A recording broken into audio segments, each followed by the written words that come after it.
이 저녁에 오신 분들 주님의 이름으로 환영하고 축복합니다. 비가 오는 가운데도 이렇게 나왔는데요. 우리 이렇게 한번 인사하시면 좋을 것 같습니다. 무슨 기도할 일이 그렇게 많길래 비가 오는데도 이렇게 오셨습니까? 그렇습니다. 비가 오면 무언가 환경에 어려움이 오면 우리가 하고자 했던 마음들이 무너지게 됩니다. 그렇지 않습니까? 아마 오랜만에 마음 먹고 오늘 금요기도에 가봐야겠다라고 생각했던 분들이 문을 열었는데 비가 세차게 쏟아지는 것을 보고 혹시 문을 닫으셨을지도 모르겠어요. 오랜만에 주말 저녁에 맞아서 프로야구 보면서 좀 쉬어보자라고 했는데 비가 와서 야구도 취소되었고 할 것도 없으니 교회 가보자 했는데 또 비가 오는 가운데 오늘도 못 가겠구나 라고 포기하신 분들도 있을지 모르겠습니다. 그러나 이 자리에 그 마음을 이겨내시고 나오셨으니 이왕 나오신 거 이렇게 다시 한번 인사하실까요? 꼭 기도에 응답받고 돌아가시길 축복합니다. 네, 우리가 이 시간은 특별히 기도에 초점을 맞춘 시간입니다. 우리가 신앙생활을 하면서 가장 큰 두 가지의 기둥이 있다면 하나는 말씀이고 하나는 기도일 것입니다. 올 한 해 우리가 말씀에 부딪히는 삶이라고 해서 매일같이 묵상하고 또한 매일같이 말씀을 읽고 가정에서 예배를 드리고 말씀에 집중하고 있는데 또 분명한 것은 그에 못지않게 기도도 엄청나게 중요하다라는 것이죠. 여러분 말씀을 많이 대하십니까? 기도의 시간을 많이 대하십니까?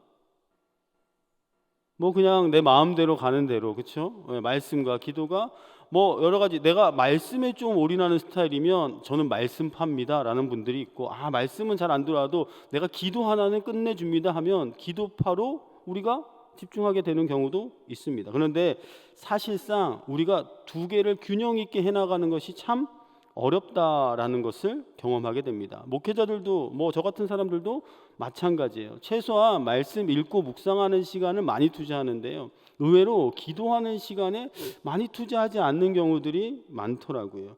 어떤 통계를 보니까 한국 기독교인들의 하루 평균 기도 시간이 이렇게 된다고 합니다. 24분 25초. 어떻게 생각하세요? 여러분 놀라셔야 되는 거 아닙니까?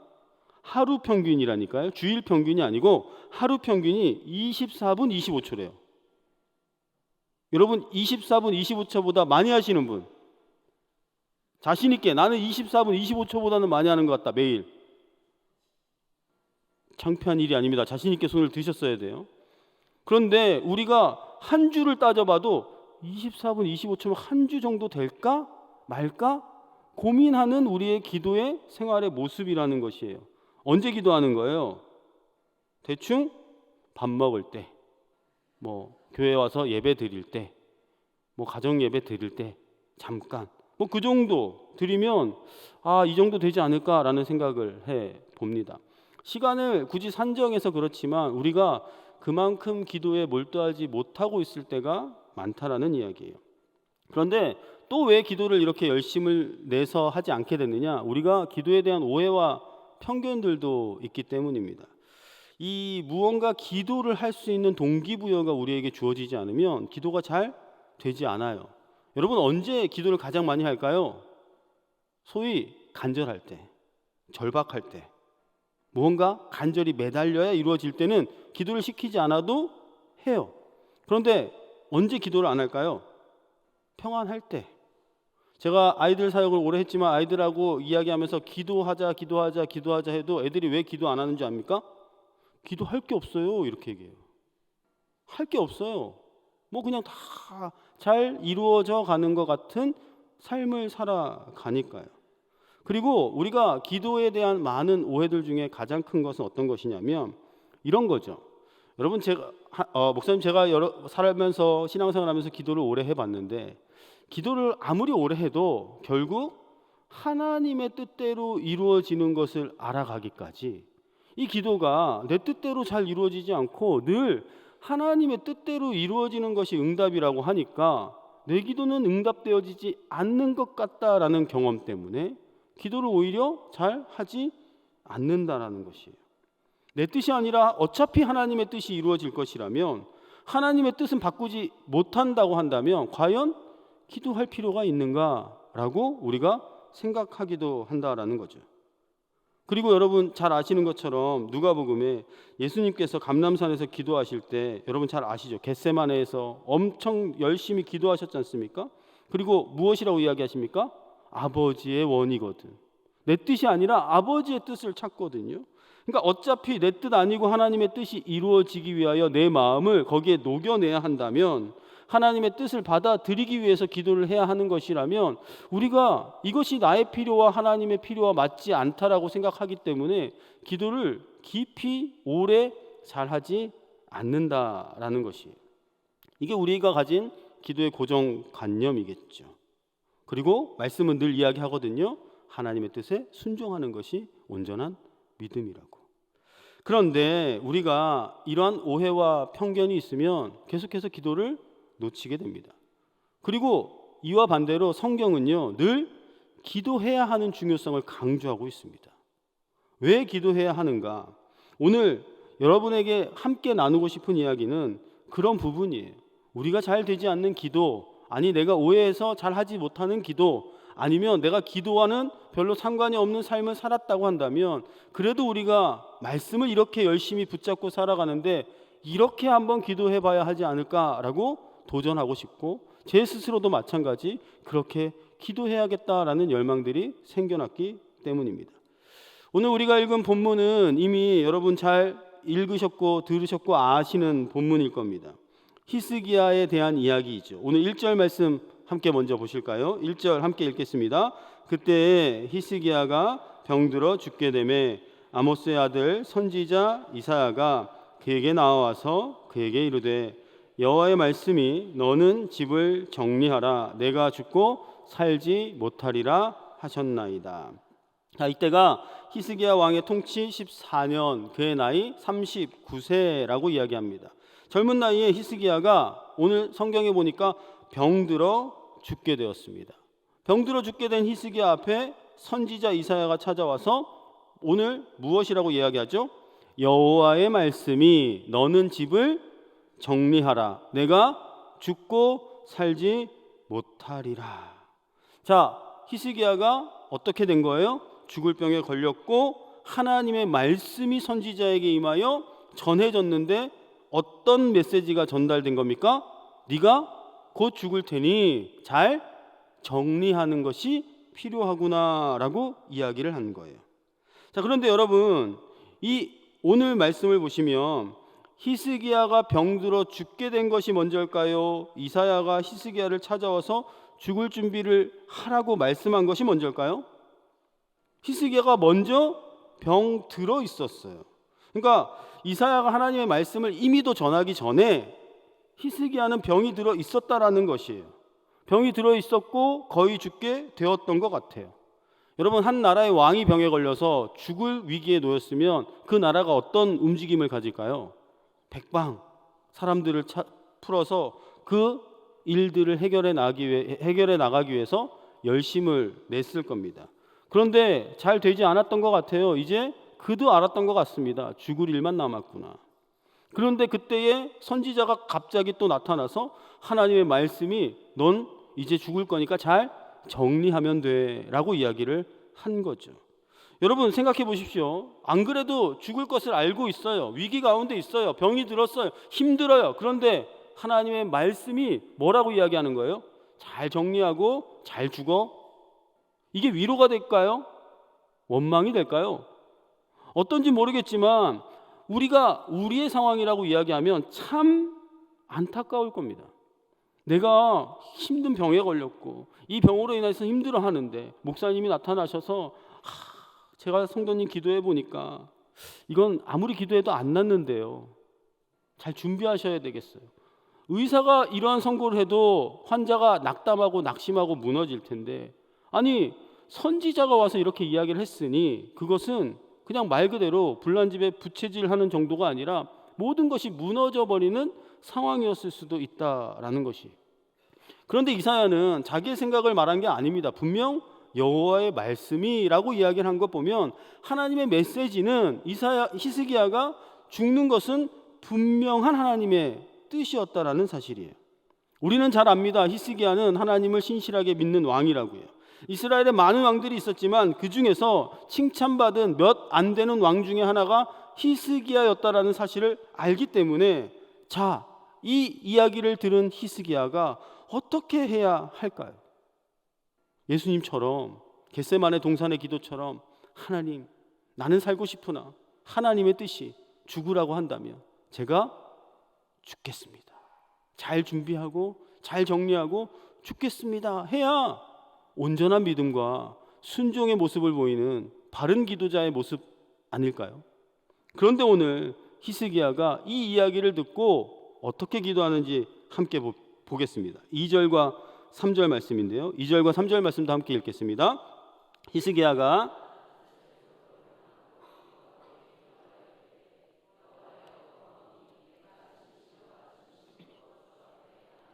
주께서 보시기에 선하게 행한 것을 기억하옵소서 하고 히스기야가 심히 통곡하더라. 자, 이사야가 하나님의 말씀을 전했습니다. 그리고 가자마자 히스기야가 어떻게 했습니까? 낯을 벽으로 향하고, 그러니까 얼굴을 벽으로 향하고 기도하기 시작했다라고 이야기합니다. 자, 벽을 향했다라는 것은 자기가 앉던 방향을 돌려 무언가 다른 곳에 시선을 두지 않는 한 방향으로 마음을 모았다라는 것이죠. 그리고 기도하는 일에 집중하기 시작했는데 믿음의 사람답게 기도했어요. 근데 그 기도의 내용이 뭐예요? 주 앞에 행하며 내가 진실로 전심으로 주 앞에 행하며 주께서 보시기에 선하게 행한 것을 기억하옵소서. 이렇게 기도를 했다라는 것이에요. 간단하게 말하면 내가 하나님 앞에서 어떻게 살아왔는지를 잘 기억하신다면 어떻게 해달라는 얘기입니까? 살려달라는 이야기죠. 살려달라는 이야기예요. 하나님은 명확하게 선지자를 통하여서 메시지를 주셨어요. 넌 죽는다. 히스기야는 어떤 기도를 하고 있어요? 살려주십시오. 무엇이 하나님의 뜻이에요? 죽는 거거든요. 근데 히스기야는 살려달라는 기도를 해요. 우리가 늘 이렇게 살아온다고요. 분명한 하나님의 계획과 메시지가 있는데 우리는 그와 상관없는 기도를 하는 것처럼 보여요. 그러면 우리가 아까 서두에서 말씀드렸지만 이러한 기도는 하나님의 뜻을 쫓아가는 기도로 바뀌어야 하는 게 정상이라는 사실이에요. 그런데 오늘 4절과 5절 말씀을 보시면 그 히스기야의 기도에 대한 하나님의 응답이 놀랍습니다. 제가 읽어드립니다. 이사야가 성읍 가운데까지도 이르기 전에 여호와의 말씀이 그에게 임하여 이르시되 너는 돌아가서 내 백성의 주권자 히스기야에게 이르기를 왕의 조상 다윗의 하나님 여호와의 말씀이 내가 내 기도를 들었고 내 눈물을 보았노라. 내가 너를 낫게 하리니 내가 3일 만에 여호와의 성전에 올라가겠고. 아멘이십니까? 이사야가 히스기야의 말씀을 전했어요. 그 말씀을 듣자마자 히스기야가 벽을 향하여 하나님께 기도했어요. 그리고 오늘 4절에 보면 이사야가 성읍 가운데까지도 이르기 전에, 그러니까 이사야는 말씀을 전하고 그 성전을 빠져나왔겠죠. 그리고 성읍 가운데까지도 가기 전에 뭐예요? 곧 이어 기도를 시작한 지 얼마 지나지 않아 하나님의 응답이 이사야에게 임했다라는 거예요. 말씀을 전하고 나서 돌아가는 중에 이미 하나님이 다른 메시지를 이사야에게 허락하셨다라는 것이에요. 마치 히스기야가 하나님께 기도를 하는 것을 기다리고 있었던 마냥, 기도만 해봐라, 기도만 하면 내가 응답할 거다라고 기다렸던 마냥 하나님께서 응답을 주신 거예요. 그리고 그 응답이 뭐예요? 죽는다라는 메시지를 완전히 180도 돌이켜서 내가 너를 낫게 할 거다. 3일 만에 성전에 올라가게 될 거다. 건강을 회복하고 온전한 모습으로 살게 된다라는 뜻이죠. 여러분, 히스기야를 향한 하나님의 뜻이 처음에 무엇이었어요? 죽는 거였어요. 근데 이제는 그 뜻을 거역하고 기도했더니 어떻게 됐어요? 살게 해준다는 거예요. 도대체 하나님의 뜻이 뭐예요? 죽는 겁니까? 사는 겁니까? 우리가 이러한 본문을 대할 때마다 참 헷갈려요. 그럼 도대체 어떤 기도하라는 겁니까? 아니, 하나님의 뜻에 맞는 기도하라면서요. 하나님의 뜻을 아는 기도하라면서요. 그러면서 죽어야 되는지 살아야 되는지 헷갈려 하는 거예요. 그리고는 기도하지 않는 거죠. 오늘 우리가 이 기도에 대해서 오해를 풀어야 된다고 말씀을 드렸습니다. 그럼 기도가 뭘까요? 하나님의 뜻과 상관없이 무작정 때를 써서라도 하나님의 뜻을 꺾는 것이 기도입니까? 오늘 히스기야 기도 보니까 그런데요. 하나님의 뜻이 이거였는데 때를 쓰며 자기 마음대로 기도했더니 하나님이 꺾어주시잖아요. 그렇게 기도하는 게 올바른 기도일까요? 아니라는 것이에요. 오늘 이 기도에는요, 하나님의 기도의 응답의 원리가 들어있습니다. 다시 처음으로 돌아가 보면, 자, 히스기야가 병들어 죽게 된 것이 먼저라고 했습니다. 기억하시죠? 가만히 있으면 어떻게 되는 거예요? 죽는 거예요. 며칠 후에 히스기야는 죽게 되어 있어요.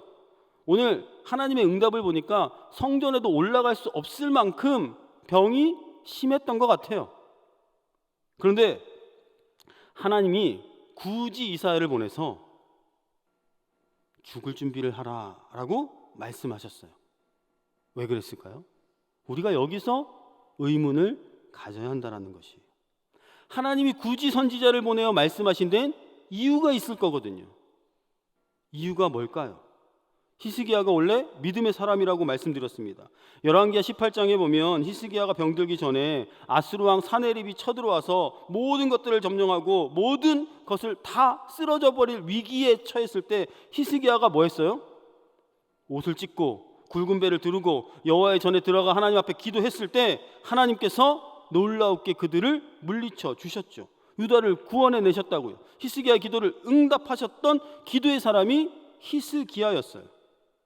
그런데 히스기야가 병에 걸린 건 이 일이 있고 난 후입니다. 그런데 오늘 성경에 보면 어디에서도 히스기야가 병에 걸린 이후에 하나님께 간절히 기도하여 그 병을 낫기를 구했다라는 이야기는 없다라는 것이에요.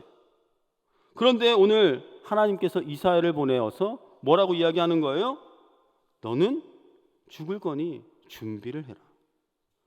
그런데 이 이야기를 듣자마자 히스기야가 바로 기도를 했거든요. 무슨 생각이 들었을까요? 어떤 생각이 들었을까요? 아마 정신이 번쩍 들었을 거예요. 이 이야기를 듣는 히스기야가 하나님 앞에 기도하기 시작했다는 건 아마 이런 생각이 들지 않았을까요? 그래, 내가 기도하지 않았구나. 죽을 위기 앞에서, 죽음 앞에서 내가 기도하지 못했구나. 하나님의 그 이야기를 듣자마자 너 왜 이전처럼 기도하지 않니? 라는 말씀이라는 것을 히스기야가 그렇게 받아들였을 수도 있다라는 것이에요. 그러니 벽을 향하여 다른 것과 차단하고 하나님을 향하여 간구했다라는 거죠. 그러니까 하나님께서는 기다렸다는 듯이 즉시 응답해 주셨다라는 것이에요. 여러분, 이것이 하나님이 우리를 향한 사랑입니다. 무슨 이야기냐면 우리를 향한 하나님의 뜻은 심판이나 멸망이나 죽음이 아니라는 거예요. 예레미야 선지자를 통해서 하나님께서 이렇게 말씀하셨습니다. 예레미야 29장 11절에서 13절 말씀인데요, 제가 읽어드립니다. 여호와의 말씀이니라. 너희를 향한 나의 생각을 내가 아나니 평안이요 재앙이 아니니라. 너희에게 미래와 희망을 주는 것이니라. 너희가 내게 부르짖으며 내게 와서 기도하면 내가 너희들의 기도를 들을 것이요 너희가 온 마음으로 나를 구하면 나를 찾을 것이요 나를 만나리라. 하나님께서 예언자들을 보내셔서 이스라엘 백성들을 심판한다라고 선언하실 때 그것이 정말로 망할 것이라는 예언입니까? 아니라는 거예요. 정말 망하게 한다는 것이 아니라 그 망함의 위기를 알면 돌이켜 회개하고 주님 앞에 기도하고 하나님께 돌아올 때 그들을 살리시겠다라는 이야기라는 거예요. 그런데 이스라엘은 이것을 제대로 알지 못하고 너 죽는다 하면 진짜 죽는가 보다, 이젠 끝이구나, 소망이 없어, 희망이 없어, 아이고 어차피 죽을 거, 이러한 마음으로 자포자기한다라는 것이에요. 그러니까 오늘 히스기야에게 주었던 이사야의 하나님의 메시지는 너 죽는다라는 말씀에서 무엇을 발견한 거예요? 기도하지 않았구나 라는 자신의 모습을 보고 주님 앞에 기도했다라는 것이죠. 그리고 그를 찾으면 살아날 것이다 라는 확신 가운데 히스기야가 기도했던 거예요. 그러니까 하나님께서 즉시 살려주셨다라는 것이죠. 이것이 기도의 영적인 원리입니다. 하나님의 뜻을 알고 기도하는 것, 하나님께서 부어주시는 마음을 품고 기도하는 것, 그것이 우리의 응답이 내가 원하고 내가 소망하는 것을 하나님으로부터 뜯어내는 것이 아니라 기도의 응답은 우리의 바람, 소원이 하나님의 뜻과 맞아가는 것, 그럴 때 하나님께서 마음껏 응답해 주신다라는 것이. 그러니 여러분, 우리가 오늘도 기도할 땐 그 하나님의 뜻을 알게 해달라고 그 마음을 품는 기도가 필요하다라는 것이죠. 그리고 어떠한 메시지를 들었고 그 하나님의 마음이 나에게 부어질 때 즉시 기도하십시오. 그러면 하나님께서 속히 응답해 주실 것입니다. 기도하기가 무섭게, 돌아서기가 무섭게 응답해 주시는 그 응답을 우리가 모두 함께 경험할 수 있기를 소망합니다. 그런데 우리의 문제는 뭘까요? 기도하지 않는다는 거예요. 병들어 죽어가고 있는데, 망해가고 있는데, 점점 팍팍해지는데, 인간관계가 어그러지고 모든 것이 풍비박산 나게 되어 있는데, 걱정할 거리는 산더미 같은데 말끝마다 죽겠다 하면서 정작 하나님께 기도하지 못하는 경우가 훨씬 더 많다라는 것이. 오늘 하나님께서 우리에게 이 주시는 메시지가 뭘까요? 여러분, 그러다가 정말 죽는다는 거죠. 기도하지 않으면 망할 수밖에 없다라는 것이에요. 오늘 히스기야에게 말씀하신 것처럼 오늘 우리에게 주어진 상황들을 통해서 하나님은 이야기하고 계시는 거예요. 너 이제 곧 죽는다. 그러면 우리가 그것을 어떻게 받아들이라고요? 기도해야겠구나. 기도하지 않았구나. 기도의 자리로 나아가는 것입니다.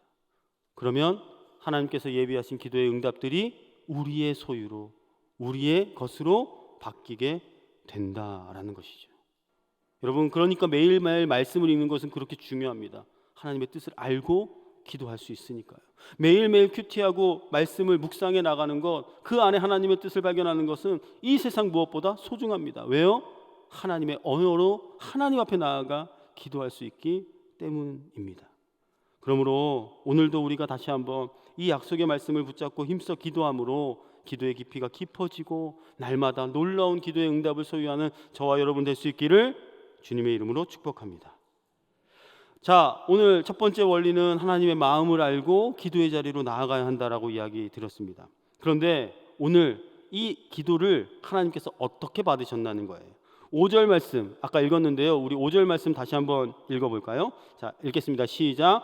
너는 돌아가서 내 백성의 주권자 히스기야에게 이르기를 왕의 조상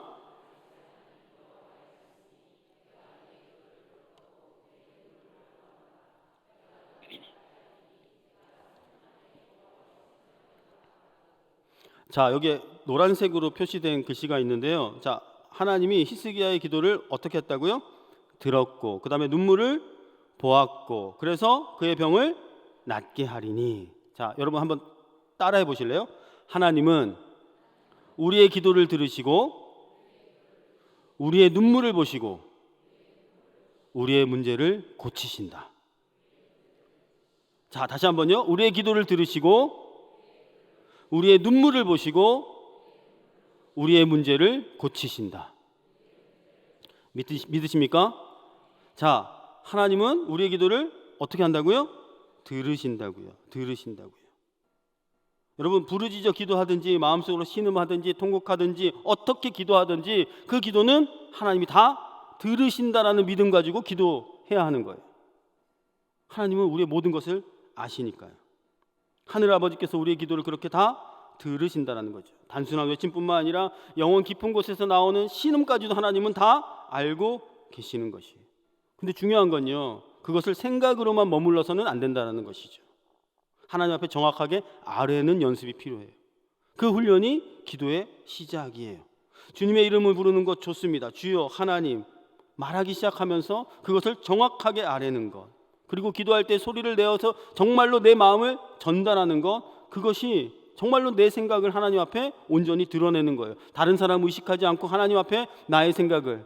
그래서 우리가 기도의 영혼의 호흡이라고 하고 소통이라고 하는 이야기 아닙니까? 우리의 기도를 듣고 계시는 분 하나님이시니 오늘 이 밤에 기도하실 때 여러분 정확하게 소리를 내어 하나님 앞에 기도할 수 있는 저와 여러분 될 수 있기를 바랍니다. 그렇게 하나님께 집중해 나아가는 거죠. 하나님이 들으시니까요. 자, 그런데 오늘 2절 말씀에 보면 2절 3절 다시 한번 볼 건데, 아까 히스기야가 어떻게 기도했냐라고 보게 됩니다. 히스기야가 낯을 어디로 향했다고요? 벽으로 향했다고요. 그리고 여호와께 기도하여 이르되 3절에 보니까 마지막에 히스기야가 심히 통곡하니라. 자, 얼굴을 벽으로 향하고 소리내어 기도할 때 심히 통곡했다. 이게 뭐예요? 그냥 기도한 게 아니라 소리내어 울며 자신의 간구를 하나님 앞에 드렸다라는 것이에요. 사실 히스기야가 처한 상황은 이렇게 기도할 수밖에 없는 상황이죠. 벽 앞에 앉았을 때 어떤 마음이 들었을까요? 아, 이렇게 끝나는 건가? 여기까지인가? 이 벽이라는 건 사실 우리에게도 자주 맞이하게 됩니다. 어떤 겁니까? 전혀 소통이 되지 않는 사람을 만나면 벽을 만난 것 같다. 지역과 지역을 막고 있는 큰 벽을 장벽이라고 표현을 하고요. 무언가를 차단하고 있는 것을 벽이라고 표현합니다. 그러니까 벽을 만났다는 건 더 이상 나아갈 수 없다라는 것을 의미하죠. 좀 더 심하게 표현하면 난 안 돼 라는 절단, 단절의 의미를 품고 있기도 합니다. 그런데 그러한 마음이 들었을 때 히스기야가 그 벽 앞에서 하나님을 찾은 거예요. 왜 하나님을 찾았을까요? 나의 끝을 맞닥뜨린 그 벽 앞에서, 내 인생의 벽 앞에서, 내 한계 앞에서, 더 이상 나아갈 수 없는 상황 앞에서 그것을 무너뜨릴 수 있는 분은, 그것을 뛰어넘게 하실 수 있는 분은 하나님밖에 없으니까요. 그래서 기도한 거예요. 우리 앞에도 오늘 수많은 벽들이 있습니다. 그래서 우리가 그 벽을 만날 때마다 이 벽을 어떻게 하면 헤쳐나갈 수 있을까? 올라가 보기도 하고요, 매달려 보기도 하고요, 지푸라기 잡는 심정으로 오르다 지쳐 무너져 내리기도 합니다. 그런데 오늘 우리에게 다시 한번 하나님이 원하시는 것은 그러한 벽을 마주했을 때 무엇하라는 거예요? 그 벽을 나의 스스로 넘으려, 밀어내려, 무너뜨리려 하는 것이 아니라 하나님을 의지하라고 그 벽 앞에 우리를 세우신다라는 것이죠.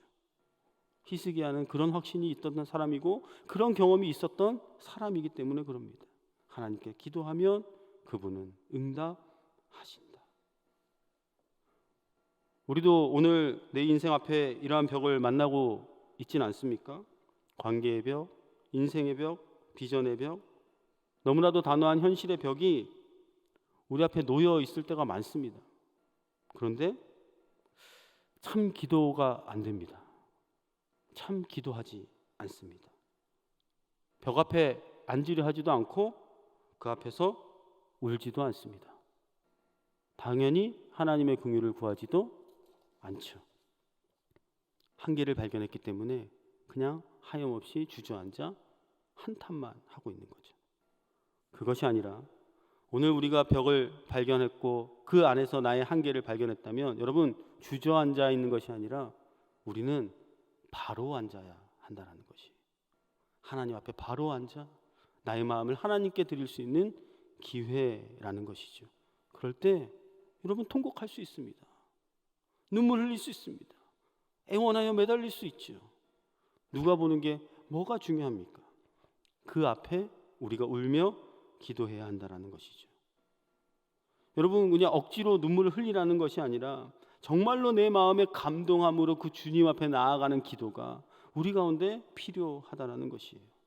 여러분 아십니까? 하나님께서 우리가 눈물로 기도할 때 그 눈물을 담아두신다는 사실. 시편 56편 8절 말씀입니다. 우리 이 말씀도 함께 읽어보실래요?